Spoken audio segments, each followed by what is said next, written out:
Pickup 352-245-2419. La Famiglia Pizzeria.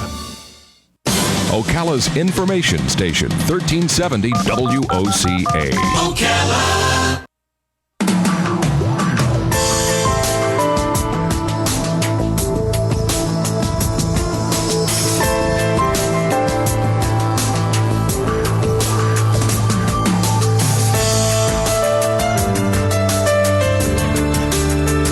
All right, 21 minutes after 10 o'clock. Thank you for tuning in. School started in Marion County, we're almost done with 2 weeks already, right? Yep, the 17th. Wow, Monday the hard to 17th they believe. started. Do you know, I should have followed the lead that my mother got me on, because when I was a kid, here's what I mean by that. I would get up and I would have a very reasonable breakfast. I would have a very reasonable lunch. I usually took a bag lunch, had one sandwich and 3 pennies so I could get a little thing of milk. And then I would have, of course, a very reasonable dinner. And my mother was pretty strict about no in-between meal snacks, you know? And every once in a while, there'd be a little treat. But, I mean, that was it. That was the structure. When I got to be an adult and I could just go haywire with whatever I wanted to eat. Yeah. I did. I went haywire. I should have followed those basic rules. Dr. Donald Hensrud is on the phone. He's the medical director for the Mayo Clinic's Healthy Living Program, and he's an editor of the award-winning New York Times bestselling book, The New Mayo Clinic Cookbook. He's on the air to talk to us about that book, as well as this subject, maintaining wellness and good health throughout the new school year, especially when it comes to nutrition. But it does include sleep also, which, again, I should have paid attention to. Yeah, the that lessons. I need. Didn't your mother tell you get to bed early? I know. It was a Benjamin Franklin thing, right? Get On early to bed. autopilot, yes. Dr. Donald Hensrud, good morning, sir. How are you? Good morning. How are you doing? Pretty good. Where are you calling from? We're in Rochester, Minnesota. Rochester, Minnesota. Okay, it sounds like there's a little delay, and it also sounds like a very faint signal, but I just bumped it up, so you should be heard. And so I apologize for the delay. It might cause us to sound like we're talking over you. Tell me about how we take the information in the cookbook and apply it to what we should be doing for our children so that they can get the best childhood and the best education. Well, we all know what we're supposed to do in diet and nutrition, but applying it can be challenging. So in the new Mayo Clinic Cookbook, that's just one example of information we provide to people. We give them ideas about foods that are tasty and healthy and can be made on a practical, busy schedule. We know we don't have time to spend hours in the kitchen, so it just gives people ideas of things that they can do on a busy schedule and still eat healthy. So are there any absolute no-nos, like should I stay away from boxed cereal, or are some of them good and some of them not so good? Well, in terms of boxed cereal, you're right. I mean, whole grain is the best. Sugar intake is a big one for kids. It contributes empty calories, so try and avoid the high sugar foods.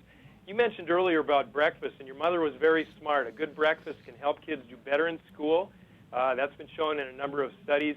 And snacking is kind of a mixed bag. It depends on what you eat rather than how much or when. So when our kids come home from school, they're sometimes hungry. We'll give them a choice of fruit or whatever healthy snack they want. Peanut butter with bananas or celery, raisins, cut up vegetables such as baby carrots with a dip, even hummus if they like it, yogurt and nuts. So there's some good things that they can eat there and maintain their energy level, not too far before dinner or before bedtime because it can interfere with those activities. But a little bit of snacking now and then can keep people going.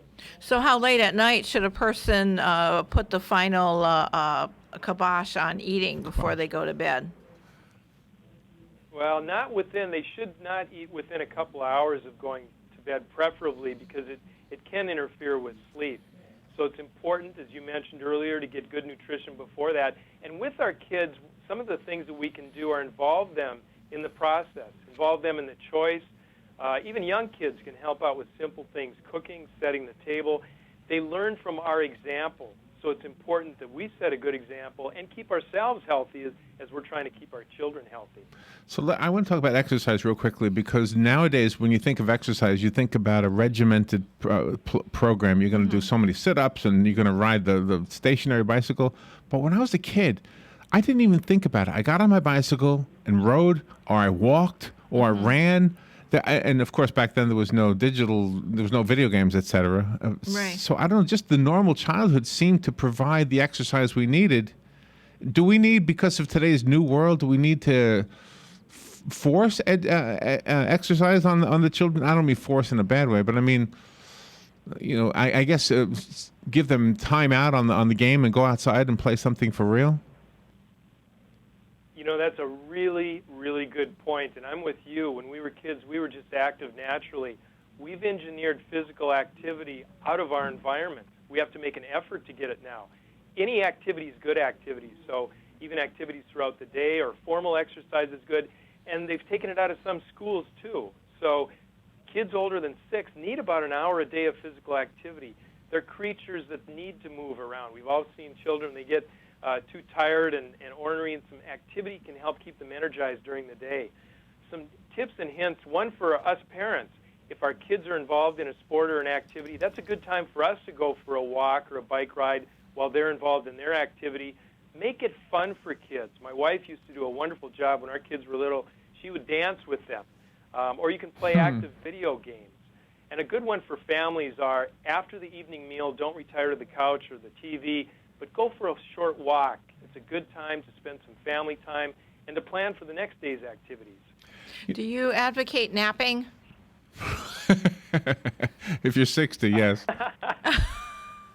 Well, number one, people should get enough sleep, and many people don't. Kids need about 9 to 11 hours to function best, adults 7 to 8, and most of us don't get that. So if we get enough sleep, we may not need a napping.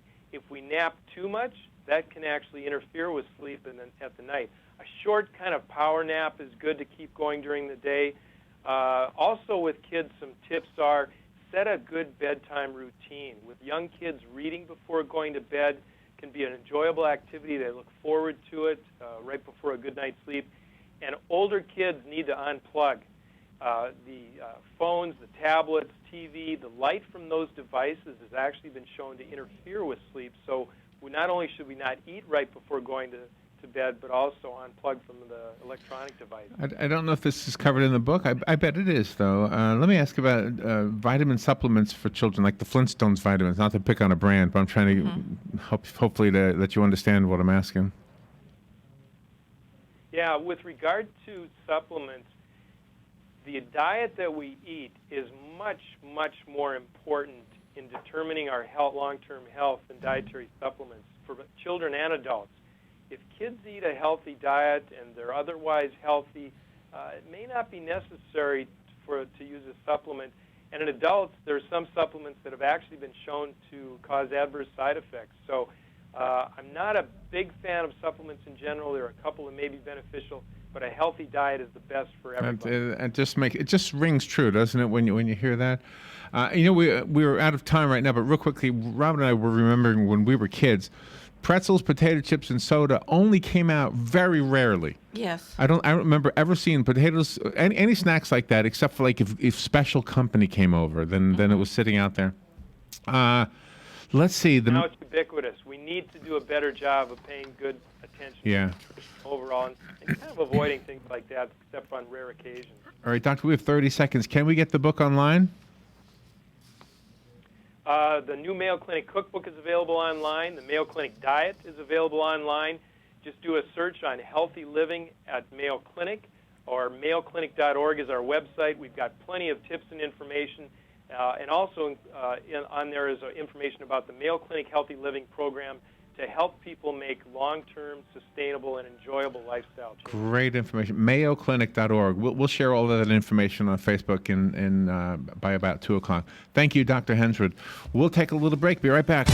Fox News Radio, I'm Pat O'Neill. A memorial forming outside a Roanoke, Virginia TV station where reporter Allison Parker and cameraman Adam Ward worked before being shot and killed yesterday. The gunman, Vester Flanagan, who formerly worked at the same Roanoke TV station as the shooting victims, was by all accounts a troubled and sometimes turbulent employee.